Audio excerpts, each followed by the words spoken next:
Oh! Ah, avec Mamadou qui rentre. Salut tout le monde! Désolé pour le fuck-up. On a eu des petits problèmes à connecter le Facebook Live. C'est les premiers événements hybrides, hein, virtuels. On est en rodage, évidemment. Vous voyez pas, là, mais il y a une giga foule ici, tout le monde. Non, c'est pas vrai, il y a 4 personnes. Ouais, merci. Excellent. Fait qu'on est vraiment content de vous accueillir aujourd'hui au Santec en mode virtuel, hybride, physiciel. Je ne sais plus comment le dire, honnêtement. J'ai perdu le fil. Donc, pour le premier événement de l'automne de Fuck Up Nights, en partenariat avec mon entreprise, ton équipier, Main et Fuck Up Nights. Donc, j'inviterai Nathalie, si tu veux faire la petite présentation, s'il te plaît. Avec plaisir. Alors, bonne soirée tout le monde. Merci d'être là avec nous virtuellement, mais aussi en présentiel. C'est vraiment le fun de vous voir physiquement.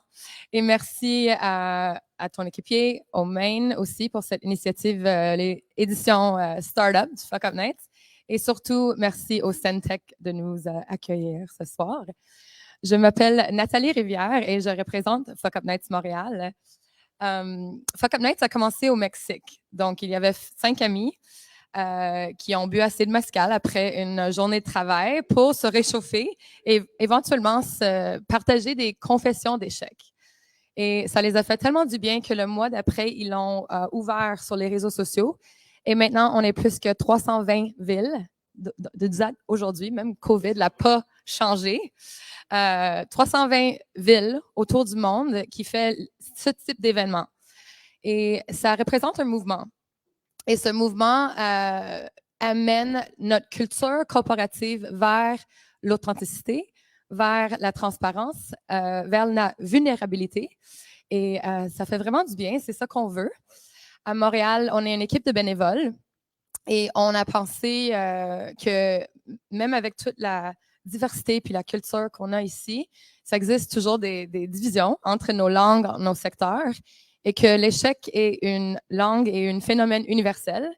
Et ça valait la peine de mettre notre temps pour nous unir autour de ce sujet assez sensible. Mais le but, c'est de find the fun. À Montréal, on vous donne la permission de dire le mot fuck. Alors, pour tous ceux qui sont ici, vous ne pouvez pas voir en ligne, mais il vous attend des 3 excellents conférenciers. And you have my permission, go for it. Même de parler en anglais, si ça donne. Le but, c'est juste faites comme chez vous, je vais le dire pour Centec. Et en général, on sait que c'est pas le fun de vivre ces échecs-là. Donc, on veut trouver, senser l'humour et trouver cet aspect humain là-dedans, parce que ça nous arrive tous. Mais en même temps, on n'est pas là pour célébrer, plutôt pour le partager. Et cette expérience, ça amène un progrès à notre culture et à notre communauté. Alors, merci encore pour votre générosité de partage ce soir. Vous avez à peu près 7 minutes pour partager. On va suivre avec des sessions de questions et réponses. Et amusez-vous, même si on sait que c'est pas nécessairement toujours le fun. Merci, JP et ton équipier. Yes. Merci beaucoup, Nat. Ouais, en plus, ça va donner un peu de foule, là. Il y en a tellement plus. Hey, salut, Étienne. Excellent. Donc, comme elle disait, Fuck Up Night ce soir en partenariat avec ton équipé et le mouvement des accélérateurs en innovation du Québec, ou mieux connu sous la main. J'espère que j'ai dit le bon acronyme. Oui, c'est ça. Excellent. Avant de commencer, Étienne, je voulais t'introduire, en fait, si tu as 2 petites minutes, s'il te plaît. Donc, pour ceux qui nous ont suivis un petit peu, on a fait un événement factuel, entre autres. On avait eu l'honneur de recevoir Étienne comme conférencier. Puis, c'est quelqu'un qu'on aime beaucoup. C'est quelqu'un, nous, que les livres qu'il a écrits, c'est de la méthodologie qu'on adore. Puis, on voulait, dans le fond, partager ça avec la communauté aussi. Donc, Étienne, je t'invite à présenter peut-être le nouveau livre que tu viens de lancer. Donc, dans le fond, je suis l'auteur d'un livre qui s'appelle Lean B2B, qui est dans la série de Lean Startup, dans cette direction-là, par rapport spécifiquement au Customer Development en B2B pour les entreprises. Et au fil des années, à aider des entreprises, des entrepreneurs.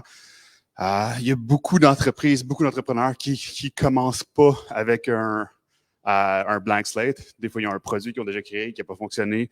Des fois, il y a des requis qu'ils doivent travailler avec. Donc, l'idée, c'est comment on fait pour ajuster les processus de Customer Development pour en arriver à développer, à trouver le bon marché pour son produit. Et c'est pour ça que j'ai créé un livre additionnel pour aider ce processus-là spécifiquement. Find your market. Excellent. Puis, à travers les événements, tu nous en as offert, si je me trompe. Effectivement. Oui. J'ai eu la chance d'avoir Sébastien, qui est ton co-founder, qui était un early reader du livre, qui a aidé à donner du feedback et qui a aidé à mettre ça en place. C'est super apprécié. Donc, à travers les événements, Étienne nous a offert gracieusement des livres. Donc, on va les faire tirer, dans le fond, à l'audience aux gens qui sont inscrits à l'événement. On vous contactera par la suite pour vous remettre le joli présent. Ça fait plaisir. Merci beaucoup, Étienne. Un peu d'applaudissements, s'il vous plaît. Ça nous a manqué, hein? Excuse-moi, c'est vrai. Vous avez juste à pas travailler trop tard, tu sais. Donc, ce soir, qui on a la chance d'accueillir? 3 super conférenciers, tous des gens que je connais de plus en plus personnellement, je dirais. Des histoires vraiment incroyables, comme Nat disait, des choses que je pense que faut que vous reteniez, il faut que vous écoutiez, il faut que vous en preniez connaissance. Je trouve que c'est un honneur de vous recevoir. Il faut être courageux pour partager son échec. Malheureusement, aujourd'hui, dans le monde de l'entrepreneuriat et des startups, on n'en parle pas beaucoup. On parle beaucoup de licorne, on parle beaucoup de succès, on parle beaucoup d'exit, mais on ne parle pas de tout le dark side de l'entrepreneuriat qui peut être fucking dark, pour vrai, quand ça va pas très bien. Puis, ces 3 valeureux guerriers-là qui sont avec nous ce soir, là, ils vont s'ouvrir à vous. Ils ont vraiment des belles histoires. Donc, en premier, je vais avoir la chance d'accueillir Arthur Durand, qui travaille avec nous maintenant, aujourd'hui, chez ton équipier, qui va raconter une histoire de start-up dans laquelle il était. Ensuite, Charles-Olivier Roy, qui va aussi raconter son histoire de start-up. Et pour terminer, on voulait aussi inclure des gens que nous, on appelle de l'écosystème de support, donc des gens qui tournent aussi alentour des entrepreneurs de start-up. C'est des entrepreneurs aussi, comme nous, mais ils ont aussi un besoin de redonner à l'écosystème. Puis Rita était tout désignée pour ça. Puis elle s'est grandement offerte gentiment pour venir parler de son échec. Donc, sans plus tarder, je vais passer la parole tout de suite à mon ami Arthur. Et je vous rappelle le format, c'est 7 minutes de présentation. Par la suite, on fait un 7 minutes de questions-réponses. Donc, si jamais vous avez des questions, n'hésitez pas à les écrire dans le chat. Yana va pouvoir relayer l'information à Arthur à la fin. Donc, on va faire à tour de rôle les 3 conférenciers, puis à la fin, on revient pour la clôture. Donc, je te laisse la parole, Arthur. Merci.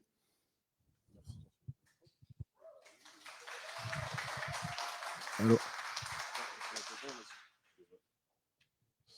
Merci Jean-Philippe. Donc bonsoir tout le monde, bonsoir à tous.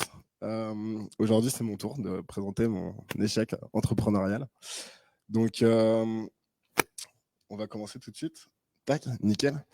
Donc à 22 ans, je suis fraîchement diplômé donc d'une école de commerce et mon rêve c'est d'intégrer une entreprise vraiment intéressante et travailler avec des entrepreneurs talentueux qui vont me permettre de me tirer vers le haut. Je passe plein d'entretiens. Je monte à Paris, je passe plein d'entretiens.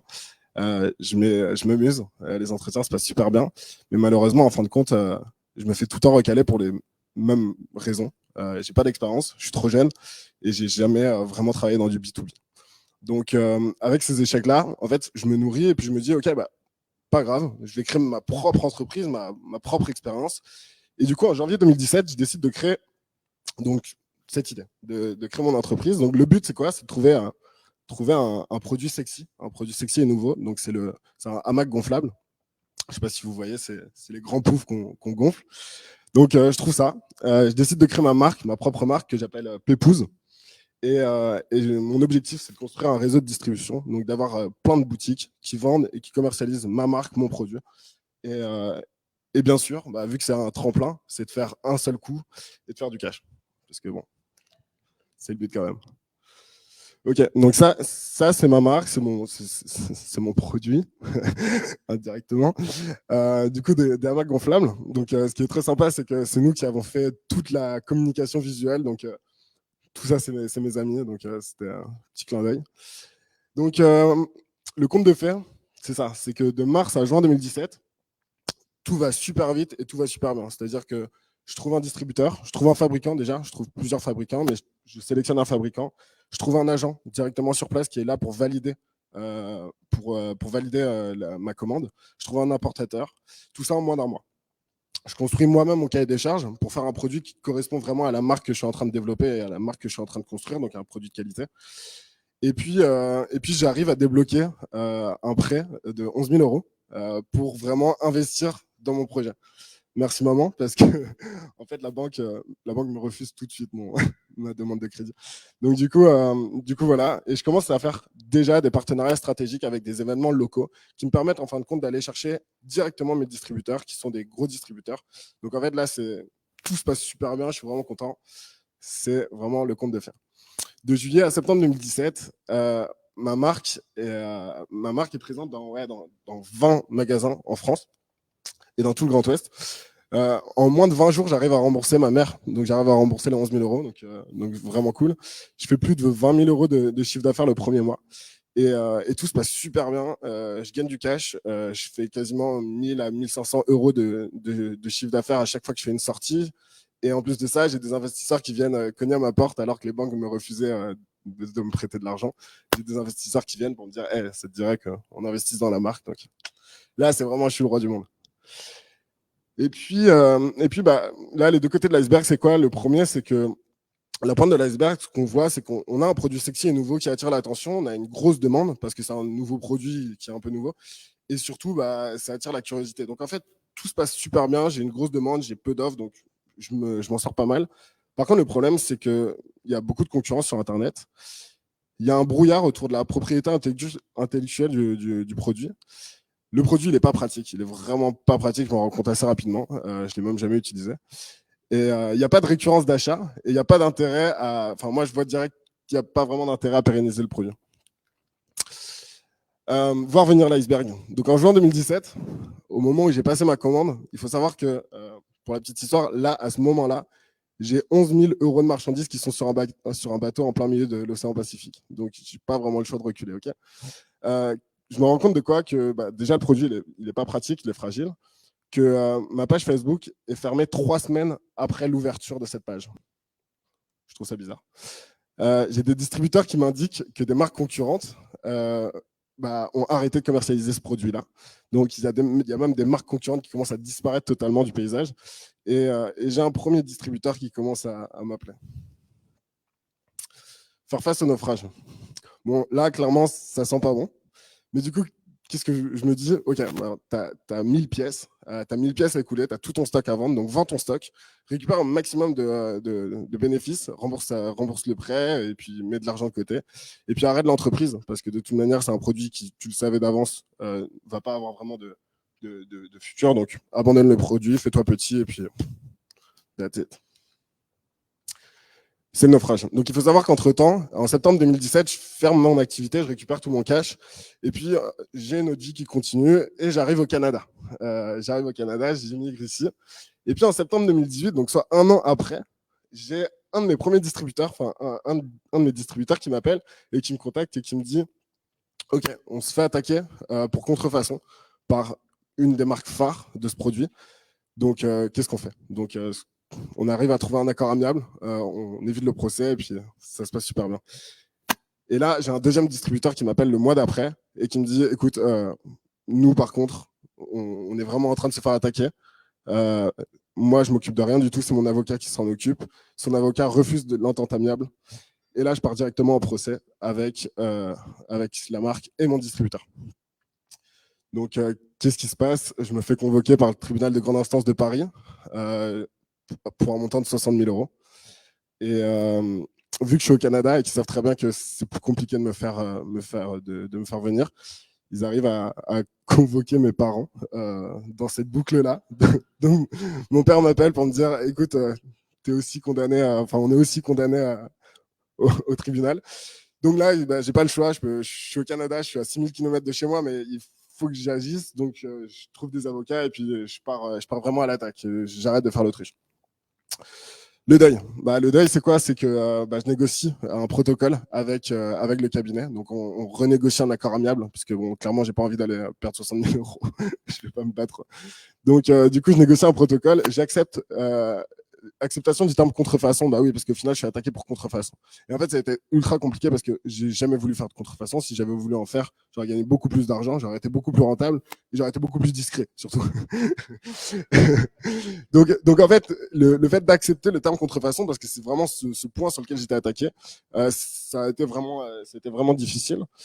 Payer 13 500 € et accepter toutes les conditions du protocole, bah oui, parce qu'au final, quand on fait un accord amiable, on signe un protocole et on accepte plusieurs conditions et on n'a pas le choix d'accepter ces conditions parce que c'est soit ça, soit 60 000 €. Ce qu'il reste, ce qui reste, c'est que je suis toujours propriétaire de paypouce.com, du nom de domaine.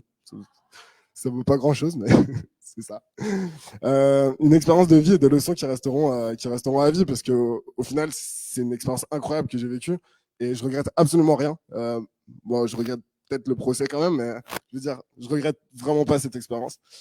Ce qui reste, c'est aussi la volonté de prendre une revanche et de revenir encore plus fort. Bah ouais, parce que au final, c'est un peu difficile d'avoir fait 99 pas où tout le monde te tape dans le dos en disant waouh, c'est vraiment bien ce que tu fais et que le dernier pas, ça efface tout parce qu'on te dit contrefaçon.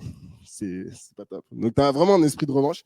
Et puis, ce qui me reste, il me reste 76 pièces chez mes parents que je peux plus rien faire avec parce que j'ai signé un protocole qui m'interdit de commercialiser ces produits. Donc, je peux plus rien en faire. Donc, ils sont en train de... Voilà, ils sont là. Donc, ça servira pour les cadeaux. Rebondir post-catastrophe. Ouais, le but, c'est faire des erreurs, c'est bien. Mais il faut surtout ne jamais les refaire.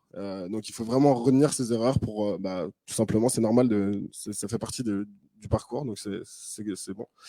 Garder cette confiance en soi et utiliser cette douleur pour nourrir son retour, ça, c'est essentiel. C'est-à-dire que c'est pas parce qu'on se fait attaquer demain ou c'est pas parce qu'on rate quelque chose que forcément on a tout faux et qu'on a eu tort. Donc, en fait, il faut garder vraiment cette confiance en soi et vraiment utiliser cette douleur. Je reviendrai après là-dessus, mais ça, c'est essentiel. Tirer des leçons, bien entendu, relativiser, parce qu'au final, de l'argent, c'est pas grand-chose non plus. Bon, après, moi on parle de 13 000, c'est pas beaucoup d'argent non plus. C'est vrai que si ça commence à être des gros montants, c'est différent, mais il faut relativiser. Il faut prendre du recul par rapport à ça, et je sais que c'est difficile, surtout quand on vit un échec, vraiment, on le prend vraiment perso, parce qu'on investit beaucoup de temps, etc., mais il y a plus important dans la vie, il y a toujours plus important qu'un échec. Et puis, cette phrase qui est vraie, c'est que ce qui nous tue pas nous rend plus forts. Il faut se relever, il faut trouver cette force intérieure pour passer le cap et repartir. Et faire, bien entendu, une autocritique de cette expérience, parce que si tu as arrêté, c'est un peu de ta faute quand même. Voilà.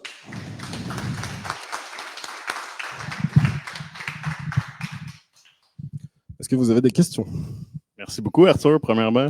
De rien. Merci pour l'expérience. Pendant que, je ne sais pas s'il y a des questions qui se sont posées sur le Facebook Live, sinon j'en ai une, moi, qui m'est venue en t'écoutant. La page Facebook, elle a fermé pourquoi, exactement? La page Facebook, elle a fermé pour contrefaçon. Puis qu'est-ce qui est arrivé? C'est quoi le processus qui a fait que Facebook, ça a fait fermer une page pour contrefaçon? Merci pour la pause. De rien. J'avais dit que je la ferais. En fait, ouais, du coup, 3 semaines, donc à ce moment-là, je venais d'acheter ma marchandise en Asie. Il faut savoir que les Chinois sont très forts en négociation. Tu dois payer cash au moment où tu passes ta commande. Donc, j'avais déjà 11 000 € de dépensés qui étaient en train d'attendre. Et du coup, j'ai créé une page sur Facebook pour commencer vraiment à communiquer, vraiment faire mousser le truc. Et c'est à ce moment-là que j'ai reçu une notification de Facebook, donc 3 semaines après, qui me disait « Votre page a fermé à cause de la marque concurrente qu'on ne citera pas. » Oui, c'est vrai. On la cite, que je connais, mais qu'on ne citera pas. on la cite pas. Mais du coup, c'est à ce moment-là que j'ai compris. Il faut savoir qu'il y avait plein de marques satellites. Donc, quand je dis plein de marques, moi, à ce moment-là, j'ai 22 ans, je suis chez mes parents. Voilà, je suis pas une grosse compagnie qui a un bureau d'études avec une dizaine de personnes qui travaillent sur le projet. Non, moi, je suis tout seul. Il y a plein de marques, des grosses marques qui, eux, sont tombées dans le panneau. Et le problème, c'est que c'est pas parce que les autres font une erreur qu'il faut fermer les yeux et dire ok, go, je vais faire la même chose qu'eux. Non, et en fait, j'ai compris ça à mes dépens. Puis eux, ils ont des avocats qui les couvrent aussi. Moi, j'avais personne. Puis, ouais, il y a une question.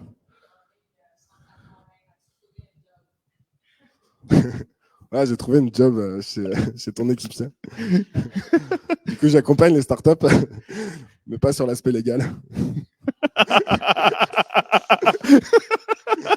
Juste sur l'aspect commercial, ok? Moi, On va mettre un disclaimer légal. Ceci n'est pas un conseil légal. vraiment, si vous avez besoin de conseils légaux, C'est pas nous. moi. C'est pas Arthur. Je peux vous dire quoi ne pas faire. Excellent. Merci beaucoup, Arthur. Merci, Merci beaucoup. vraiment beaucoup. C'est super apprécié. Une petite main d'applaudissement pour terminer.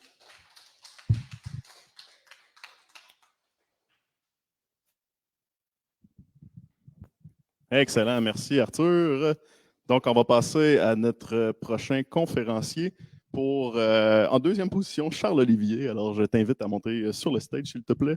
On s'échange les micros, le clicker. Merci Jean-Philippe. Donc, bonsoir tout le monde. Oui, tu veux que j'enlève ça? Donc, moi, c'est Charles-Olivier Roy. Je suis de Lévis, donc, mais je suis aussi ici au Centec. J'ai une entreprise en incubation. Mon histoire, en fait, est vraiment une histoire d'horreur. Donc, c'est exactement ce qu'il ne faut pas faire. Vous allez voir qu'est-ce qu'il ne faut pas faire, là, mais voilà, je ne vous donne pas le punch tout de suite. Donc, moi, je suis parti en France en 2003. Je suis un designer industriel, puis je voulais aller plus loin dans mes études. Donc, je suis allé trouver une école en France en design industriel avec l'idée de revenir avec un projet d'entreprise. Donc, déjà là, pour moi, j'ai toujours été entrepreneur depuis que je suis tout petit. Je suis un gars têtu aussi. J'ai un fonds d'artiste. Je conteste l'autorité. Je prends un playbook, puis je joue à mon jeu à moi, puis je réussis dans la vie.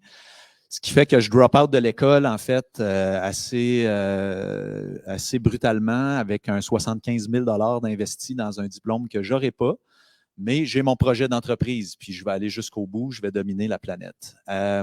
Donc, je pars mon entreprise en version individuelle, donc un entrepreneur individuel enregistré au registraire, je m'inscris aux taxes, etc. J'ai réussi à emprunter 22 000 $ malgré mes dettes d'études. Merci, papa. Dans ce cas-là, c'était merci, papa. Donc, voilà, tu sais, puis je commence à faire ma place. En 2011, je rencontre un gars super expert en 3D et puis je commence à y raconter un peu ce que je fais, il trouve ça intéressant. Et puis finalement, en 2014, ben, on s'incorpore ensemble. Je fais un petit retour en arrière. 2005, je drop ma maîtrise en design industriel pour ma business. Je fonde ma business en 2007. Je lance mon premier site d'e-commerce en 2010. Je vends des bagues de mariage personnalisées, super personnalisées. 2012, je commence à faire de la publicité avec Facebook. Ça part de même, en flèche. Moi, je regarde les métriques. Puis tu vas voir sur Internet, tu benchmarks tes affaires. Puis j'étais tout le temps bien plus haut. Facebook ouvre un bureau à Montréal. Je dis, tiens, je vais trouver c'est qui. J'envoie mes métriques. Hey man, c'est donc bien hot. This is a case study, tu sais. C'est que j'ai été la première entreprise canadienne à avoir un case study. Sheryl Sandberg, la CEO de Facebook, m'a écrit, elle a des jumelles, elle aimait ça, elle voulait avoir des... En tout cas, elle ne l'a jamais commandé finalement. Anyways, là, moi, quand c'est le succès comme ça, je rappelle mon gars chez Créaform, tu sais, puis j'ai dit, Jérôme, man, il faut que tu viennes, là, j'ai comme 60 dossiers à faire, tu sais, ça marche au bout. Il attendait juste l'appel, tu sais, de la courbe qui monte dans les heures de même pour s'en venir. Et on cofonde ensemble VowSmith, on prend le concept, puis on en fait une marque de commerce, puis on lance VowSmith en grand. Donc, tu sais, on a créé le premier customizer 3D paramétrique sur le cloud pour produire nos bijoux super personnalisés. C'est ce qui allait être la recette de notre succès. Donc, tu sais, moi, I'm the king of the world, OK? Je suis un 2E dans la vie. J'ai comme douance et TDAH. Donc, ça fait du monde hyper créatif qui ont tout le temps une solution pour tout. Puis, on the fly de même, ils vont toujours avoir le dernier mot, tu sais, parce que ça va vite dans notre tête. Moi, quand la passion y est, je peux tout faire. Je fais du marketing, je fais de l'ingénierie, je fais tout. Puis, tu sais, si je ne sais pas faire quelque chose, bien, je vais l'apprendre vraiment, vraiment vite. Donc, tu sais, ça, c'est un peu le côté iceberg. Bon, j'ai quand même un site d'e-commerce. C'est tous des buzzwords. OK, en 2014, là, tu disais ça à des investisseurs, puis normalement, ça allait bien. Là. OK, e-commerce, mass customization, 3D printing, luxury good, worldwide market, name it. OK, ça, c'est vraiment la beauté. Par contre, moi, personnellement, j'étais un cofondateur d'une entreprise, mais j'avais déjà comme pas mal de dettes personnelles. J'ai quand même des actifs à rouler dans ma start-up là, avec Jérôme. Moi, j'ai des équipements, j'ai une page Facebook là, que ça vaut quelque chose, etc. Mais j'ai aussi un petit passif que moi, je sais, puis ça va être dur à rouler dans la nouvelle entreprise. Ça fait plusieurs années déjà, 2007 à 2014, là, puis généralement, moi, tout ce qui est administratif, ça m'écœure un peu. Là, puis, j'ai commencé à négliger de faire mes remises de taxes. Je ne fais pas tant de chiffre d'affaires de toute façon, puis ce n'est pas des gros montants. Puis, ça va tellement bien aller que je vais faire un chèque, là, puis ça va être beau. J'avais reçu quelques petits avertissements. Là, il faudrait que tu fasses tes déclarations de taxes. Oui, je vais faire ça, mais moi, je suis juste une petite goutte dans l'océan. Là, il y a bien des plus gros poissons que moi qui vont aller s'attarder. Mais j'ai appris à m'amener que la devise de Revenu Québec, la devise cachée, c'est « on veut ton bien et on va l'avoir ». Donc, juin 2015, ça fait 1 an que je suis incorporé avec Jérôme. Puis, on est allé chercher 100 000 $ à BDC, puis on travaille sur le produit, on se prépare à lancer tout ça. Moi, par contre, de mon bord personnel, mon entreprise individuelle, ça fait 6 mois que je suis sous vérification fiscale avec Revenu Québec. Puis moi, je suis comme, oui, monsieur, est-ce que vous avez des documents justificatifs? Ben oui, moi, j'ai ça depuis comme 2007. Ah, ben, on était en train de vérifier jusqu'à 2010. Fait qu'amenez-nous les chiffres jusqu'à 2007. C'est que là, moi, j'amène mes caisses de papier, Puis, dans quelques jours, on va lancer notre plateforme. Puis, à genre, je pense, une dizaine de jours du lancement, tous mes comptes de banque sont freezés et tous les comptes de banque de l'entreprise aussi. Fait que là, ça ne va pas bien. Ça va vraiment pas bien. Par contre, tout ce qui était incorporé, l'argent, le compte de banque, puis tout ça, ça va pas c'est pas très long. J'appelle, je justifie, il débarre le truc. Le compte PayPal, c'était barré aussi, etc. Mais l'entreprise va survivre parce que moi, je fais ce qu'il faut pour qu'elle survive, mais c'est moi qui va ramasser le stub. Là. Donc, la vie de cotisation arrive, grand malheur, à mon adresse personnelle parce que c'était une entreprise individuelle, c'était à mon adresse à la maison. C'est ma blonde qui tombe sur la vie de cotisation. 32 000 $ des petits montants, ce n'est pas grave, mais ça s'accumule, tous ces petits montants-là. 32 000 $ de taxes non remises, mais 68 000 $ au total avec les pénalités et les intérêts. Depuis ce jour-là, ça date de 2015, 2015, ma blonde vit avec un choc post-traumatique, véritablement, quand elle entend la boîte à mal ouvrir, là, elle fait des boutons, mais c'est vrai, OK, c'est vraiment dramatique pour elle, puis c'est de ma faute. Pendant 4 ans suivants, presque 90 % de mes revenus, j'ai 2 enfants, allaient à rembourser des dettes, mes dettes d'études, puis les dettes de Revenu Québec, et etc. J'ai sauvé la vie de ma start-up avec ma vie personnelle à ne pas faire. J'ai perdu tout le respect que ma conjointe pouvait avoir envers mon rêve entrepreneurial, puis je ne suis pas sorti de là encore. C'est encore comme ça. Donc, ce qui a plus nuit à la fois à ma start-up et à ma vie de famille, c'est mon ego. Mon ego de gars qui réussit tout le temps, là, depuis que je suis tout petit, là, ça, c'est une image que tu veux que les autres voient, mais la vraie réalité, là, c'est que j'en ai fait des erreurs là-dedans, puis plus qu'une. Puis c'est ça qui a le plus nuit, en fait, dans tout ça, en essayant de sauver la face, là, mais en réalité, j'ai tout perdu. Ce qui en reste de toute cette histoire-là, premièrement, puis ça, c'est bon pour tout le monde qui part en business, là, les taxes, touche pas à ça, OK? Ce n'est pas ton cash. C'est toi qui ramasses les taxes au nom du gouvernement. Ce n'est pas ton argent. C'est vraiment pas une bonne idée de payer des employés avec ces montants-là. Si tu mets ça de côté, puis religieusement, tu envoies ça au gouvernement. Par contre, des erreurs qui sont faites de bonne foi sont pardonnables. Ce que je veux dire par là, c'est que moi, là, j'avais des employés, puis Jérôme, avec qui je me suis associé, c'était un employé à ce moment-là, puis ces petits montants-là, là, c'est allé dans ses poches à lui comme un salaire, en quelque sorte. Je n'ai pas monté un scheme pour voler le gouvernement. C'était, à mon avis, de bonne foi. Puis quand je suis arrivé pour incorporer avec Jérôme, j'aurais dû dire, regarde, tout ça, là, ça, c'est des assets qui valent de quoi, là, mais ça, c'est une dette. ça va aller dans le business pareil, puis on va la régler dans le business. Moi, j'ai décidé que je la gardais de mon côté, mais j'aurais dû dire, regarde, non, ça va là. OK?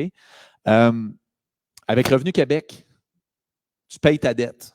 C'est sûr et certain. Jusqu'à la dernière scène, ils vont venir chercher ta maison s'il faut.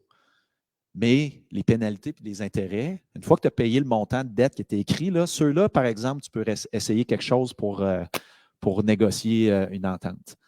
Sois toujours gentil, cordial avec les fonctionnaires. C'est du monde qui se font traiter comme de la merde à journée longue.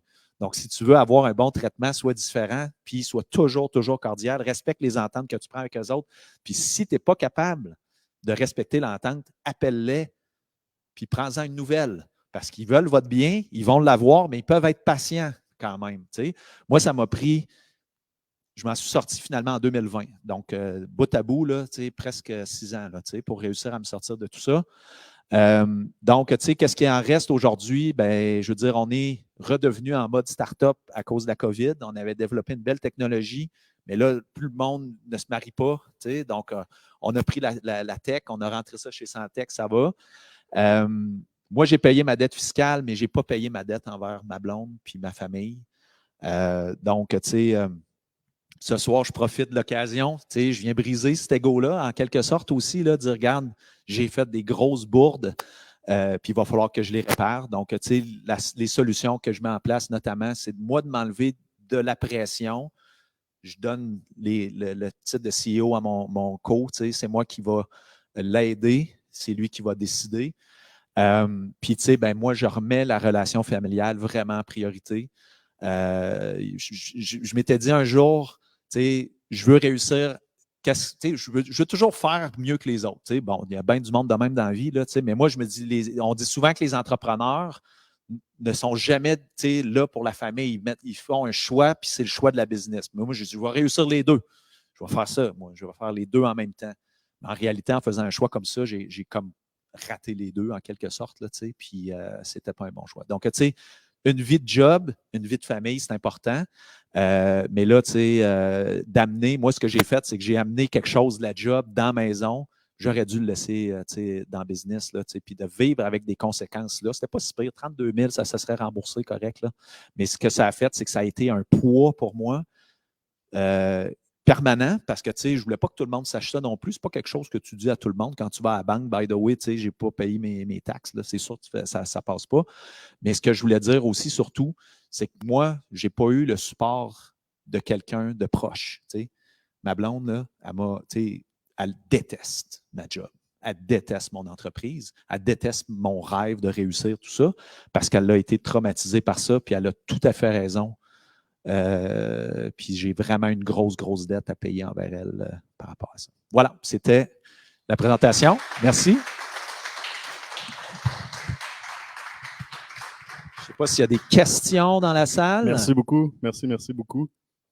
2 commentaires, questions, insultes. Ouais, Il y en a les ici. insultes. Je peux le merci. transmettre si vous voulez. Louis-Félix Binette qui dit « Wow, quel témoignage courageux. Charles-Olivier, merci. » On a beaucoup d'amour qui rentre sur l'événement. Je suis sûr que je ne suis pas tout seul à avoir fait ça de toute façon. Fait que... Salut Louis-Félix, merci d'être là en ligne. Sébastien Bibeau qui dit « Malheureusement, cette histoire n'est pas anecdotique. » Oui, exactement. Tout à fait. Mais tu sais, moi, j'allais juste ajouter que, tu sais, il faut être fier de payer des taxes. Il faut être fier de payer des impôts parce que c'est ce qui fait une belle société. Tu sais, au Québec, on est chanceux. Quand on voit la COVID, comment ça se passe ailleurs, là, on est chanceux ici. Je ne sais pas s'il y en a qui ont des enfants qui vont à l'école, mais tu sais, je veux dire, c'est ça que ça paye, les taxes. C'est que si on a un réflexe tout de suite de dire merde des taxes, merde des impôts, ben, tu sais, on va avoir tendance à passer à côté puis d'essayer de faire ça. Mais tu sais, pour la société, c'est important. Puis, tu sais, on a un rôle comme entrepreneur de percevoir les taxes au nom du gouvernement, tu sais, puis c'est chiant, sérieusement, là. Mais ça se fait, ça se gère. Tu sais, moi, ce que j'ai fait à partir de Val Smith, là, j'ai jamais touché à ça. J'ai tout payé un comptable qui fait tout ça, puis c'est bien fait, puis je le sais, là, tu sais, puis c'est plus pratique de même. Oui, exact. Un truc, tu mets l'argent dans un compte distinct. Tu sais. Ouais. Comme ça, tu ne l'as pas dans tes yeux tout le temps, l'argent. Ou tu mets un compte à 2 signatures, comme ça, l'autre est tout le temps au courant aussi que c'est bien fait. Merci. Il y avait une question de Marianne. Oui. En fait, j'avais un commentaire puis une question. Oui. En fait, mon commentaire, c'était justement un peu comme il disait, le côté légal, puis autant le côté des taxes, c'est qu'on dirait que des fois, on va l'apprendre justement à la dure. Là. Côté légal, à moins que tu sois vraiment spécifié là-dedans, ou même côté des taxes, tu vas te le faire dire, mais tu t'en rends pas compte nécessairement comment les compter ou si tu te startes seul. Fait que honnêtement, même moi, si je me l'étais comme pas fait dire, je me suis pas lancée, mais j'en ai entendu parler. Fait que si j'avais jamais entendu parler de ça, j'aurais sûrement fait la même erreur. Puis ma question, c'était, tu as dit que tu as comme tout fini de payer en 2020, mais comme là, de 2020 jusqu'à maintenant, tu fais quoi? Tu es encore dans l'entreprise, en fait? Comment ça se passe du côté de ta business? Ben, tu sais, je veux dire, la business, c'est comme un slow startup. Il y en a qui visent des croissances exponentielles rapides. Moi, je vise autre chose. Puis, comme je disais, les bagues de mariage, c'est très peu populaire parce que les gens ne se marient pas à cause des photos avec des masques, j'imagine. Ça fait que, tu sais, on a pris le même concept puis on l'a fait un spin-off vers le domaine funéraire. Ça fait que là, ça va prendre son envol bientôt. C'est un changement de paradigme pour nous autres parce qu'on faisait du e-commerce, on vendait direct. Là, on va avoir de la distribution. Puis, la spin-off qu'on a faite avec toute la technologie 3D, ben, à notre œil, c'est le futur du web. On veut convaincre les gens d'acheter, puis on a commencé avec des sites web, c'était du texte, après ça des images, après ça des vidéos. Là, on est à l'ère du streaming. Puis ce qui s'en vient, c'est la 3D en temps réel là, sur le web. Donc, pour nous, on se positionne pour ça. Puis ce qui est le fun, c'est qu'on a une start-up, mais on a un produit numérique qu'on développe depuis 10 ans. Donc, on ne part pas de rien. Là. Ouais. J'en ai une dernière parce qu'il faut passer à. Je pense qu'il y a une question en ligne, peut-être. C'est juste Louis-Félix qui a rajouté You are not alone. Oui, c'est ça. Mais tu sais, je voulais peut-être donner le truc, en fait, qui m'a fait sauver 30 000 parce que de pénalités et d'intérêts. Si tu réussis à démontrer que tu as été traité différemment d'un autre. Tu sais, moi, je m'étais inscrit aux taxes à des versements mensuels. Donc, à tous les mois, il fallait que je fasse un rapport. Puis, il y avait une pénalité pour chaque rapport qui n'était pas fait. Donc, moi, j'avais 500 $ par rapport qui s'accumulait, plus pénalité, plus intérêt, etc., qui remontait 10 ans en arrière. C'est que là, j'ai dit, hey, ça ne marche pas, parce que si je m'étais inscrit aux taxes annuelles, j'aurais eu une fois 500 $ à payer. C'est que là, j'ai démontré que j'étais traité différemment pour une même peine, puis ça m'a débarré. Puis après ça, j'ai dit, regarde, un criminel là, qui commet un crime, qui va en prison, là, il est pardonné au tiers de sa peine. Comment ça se fait que nous, en toute bonne foi, on est des entrepreneurs, on veut créer de la richesse, là, tu sais, puis comment ça se fait qu'on ne peut pas avoir un mécanisme de pardon? J'ai juste posé la question. Mais je n'ai pas posé la question à la personne au bout du fil. J'ai écrit directement au ministre du Revenu.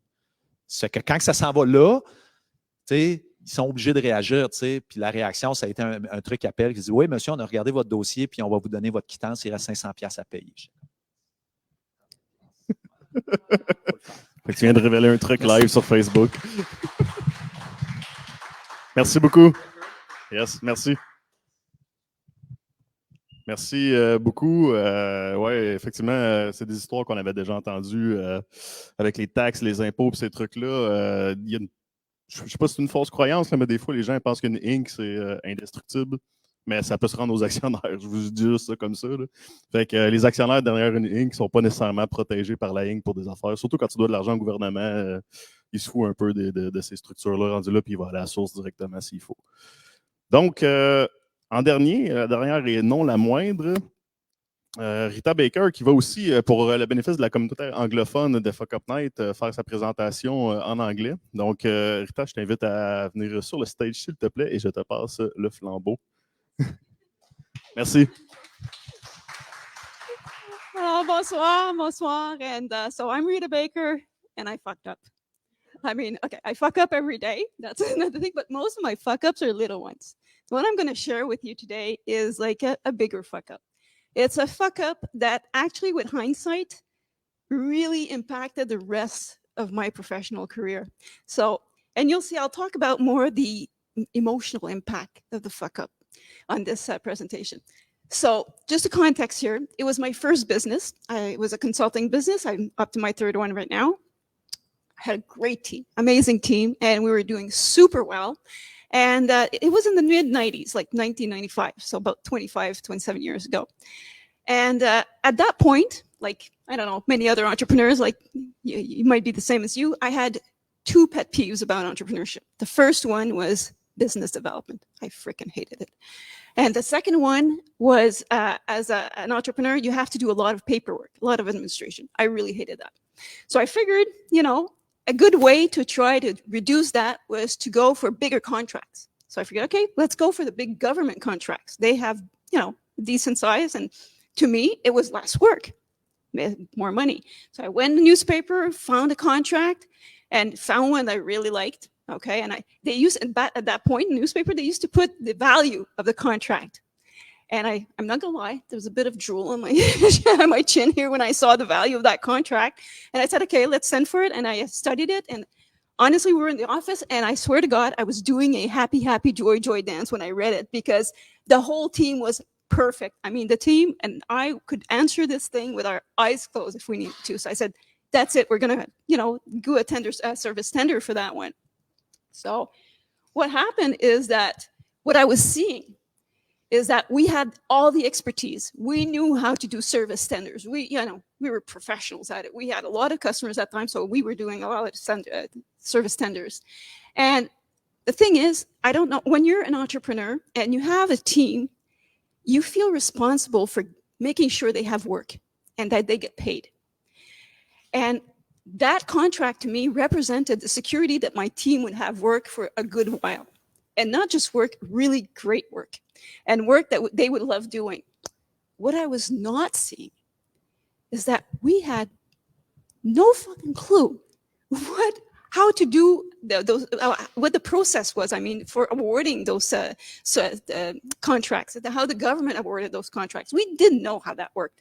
And the other thing that I really did not, or I underestimated, is the time that it took to answer these service tenders. I don't know out there if you guys have ever done government service tenders. I mean, they want to know everything. It's a lot of work. And like I said, we were super busy at the time. And I realized usually I wrote the service tenders because, I didn't want to pay for my team to work for that. But this one was such a big one. I had to have my team work on it. So I had to pay them to work on that. And I myself had to put hours that, I was already working like 80 hours plus a week. I had 3 weeks to do that. I don't know how many nights I didn't sleep during those 3 weeks. But we made it. We did it. And some, icebergs that we could have seen while we were doing this tender was that one of them was that my mentor, I had a mentor. Luckily, I was actually renting office space from my mentor, so he was around. When he learned that we were doing this tender, first thing he told me, he said, no, don't do that. You're not ready to do that. Don't do it. And why? He said, you know what it takes to do this tender. Okay, me being me, my nostril flared. It was like him waving a red cape around.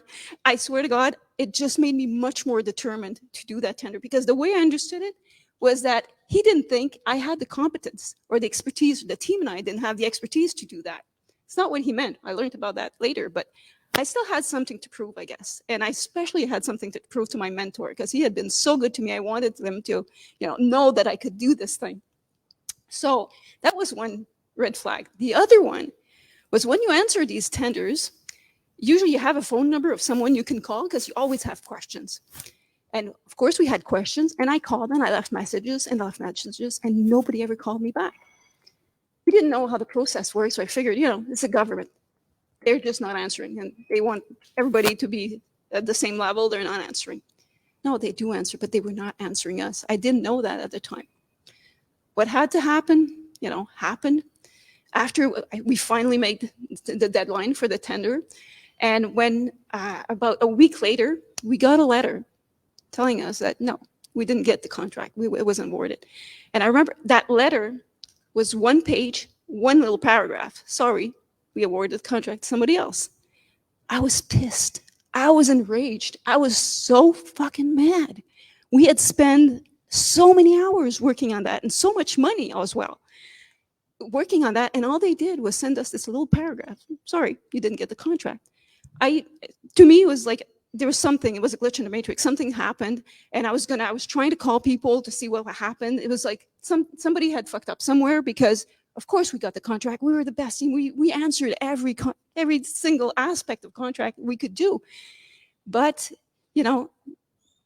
things slowly it took like a day or two and started sinking in, thinking like, well, what if it's true? What if we really don't have that contract, right? And then it's like, oh, I have to pay my team now.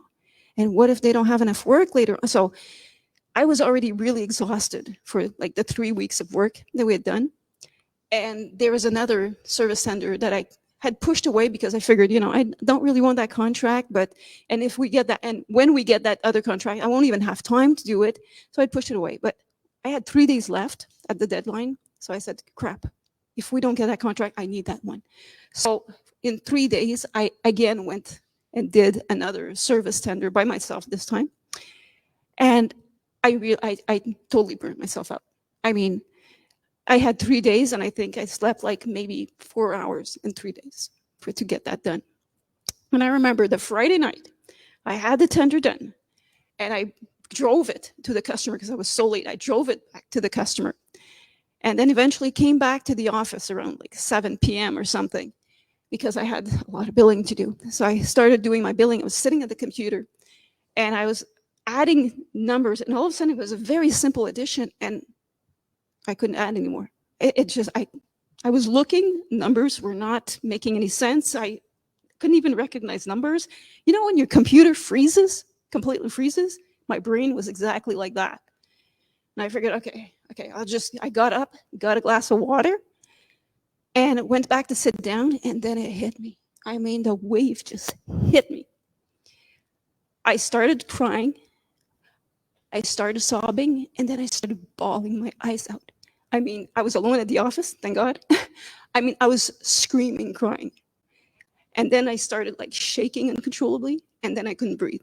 I was having a full-on panic attack and meltdown all at the same time. That's the impact that fuck up had on me. It took a while. I finally got my ass home and into bed on that Friday night. I went to bed, I went to sleep, and I woke up the Sunday morning. That's how tired I was. And on the next Monday morning, I had to go back to work. I had to go to the office. I felt shame. I totally felt ashamed.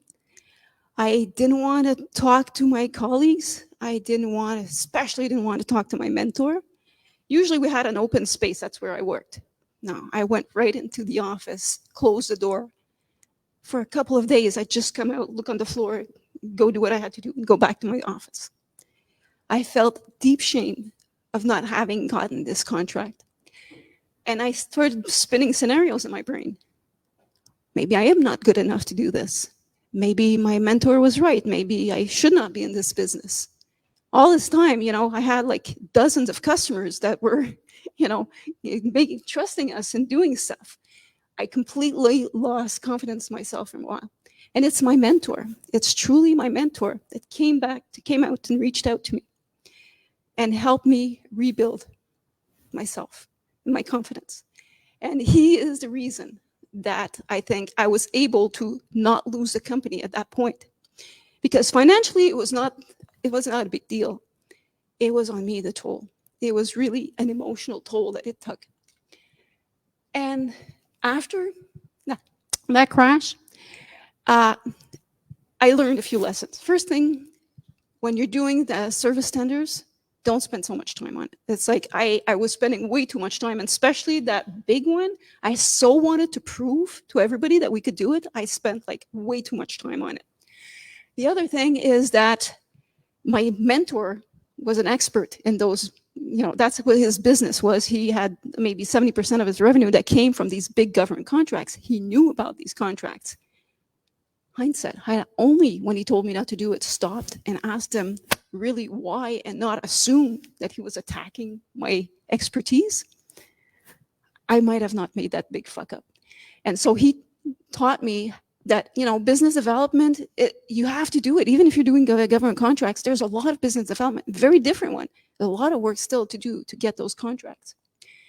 And from that time, I felt this like weight on my shoulders. It was never the same. Consulting was never the same after that for me, because I felt like I wasn't like able to succeed at everything all the time anymore. Because previous to that, my company went like this, and we had like, the internet was starting. I love the internet, so I was doing my internet marketing. I was showing people companies how to integrate their marketing into internet on the internet. I loved it.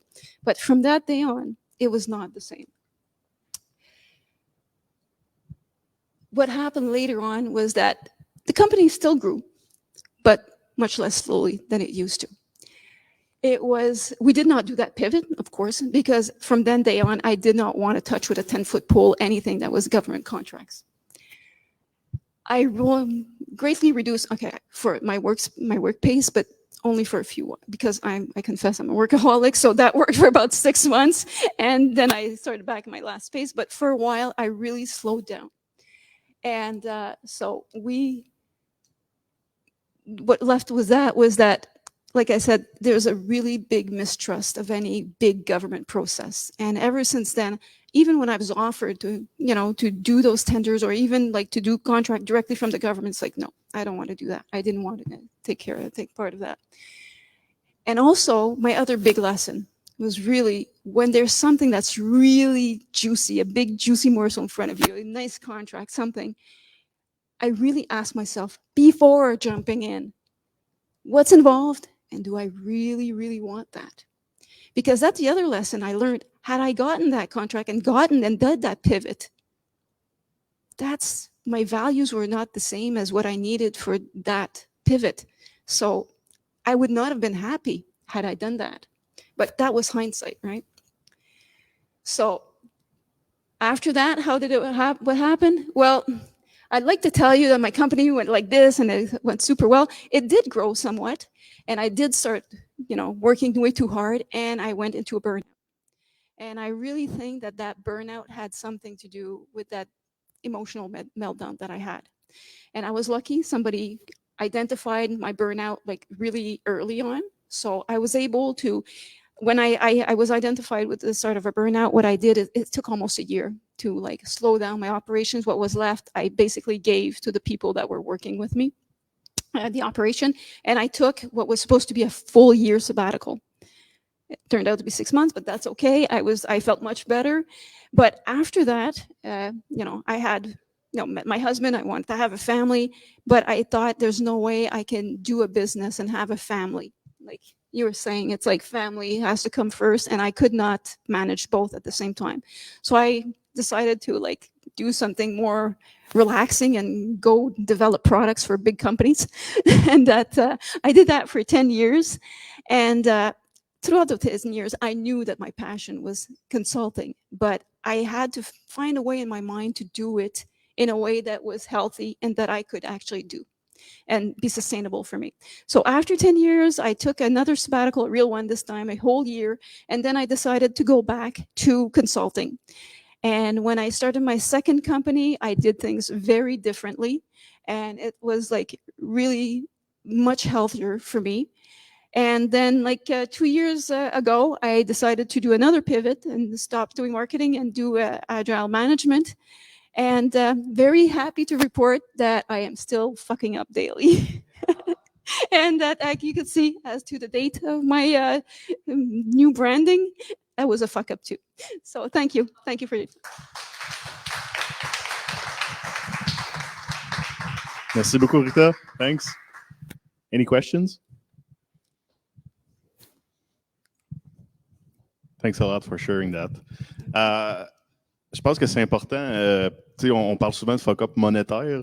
Dans ce cas-ci, oui, il y avait de l'argent qui n'a pas été gagné avec le contrat, mais de plus en plus, on parle de la santé mentale des entrepreneurs aussi. Puis, c'est l'aspect que je trouvais vraiment intéressant de ton histoire. Puis, même à la limite de conclure là-dessus ce soir, c'est pas toujours, quand on dit il y a eu un gros fuck-up, il a perdu combien?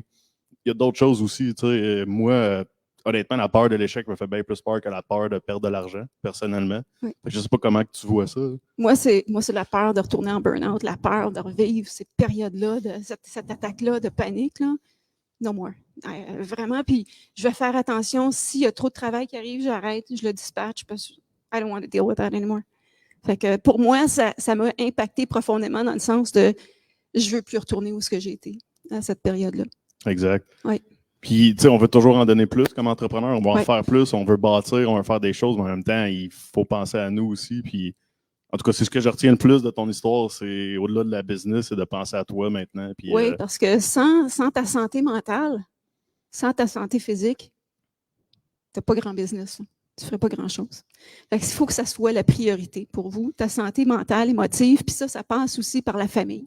Ça passe par l'équilibre, d'avoir autre chose que sa business dans la vie. Oui, absolument. C'est super important. Merci beaucoup. Merci. Vraiment apprécié que tu aies partagé ça.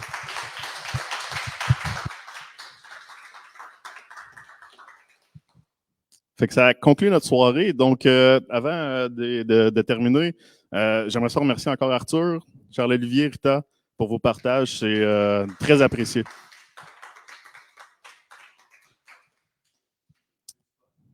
T'as eu du fun? Du fun? OK, ouais. T'es fort. D'ailleurs, j'en profite pour lancer un appel à tous parce que ça fait 2 fois qu'on le fait depuis le début de l'année. Puis honnêtement, on a eu à peu près 7 candidatures. Puis vous en avez vu 6 passer.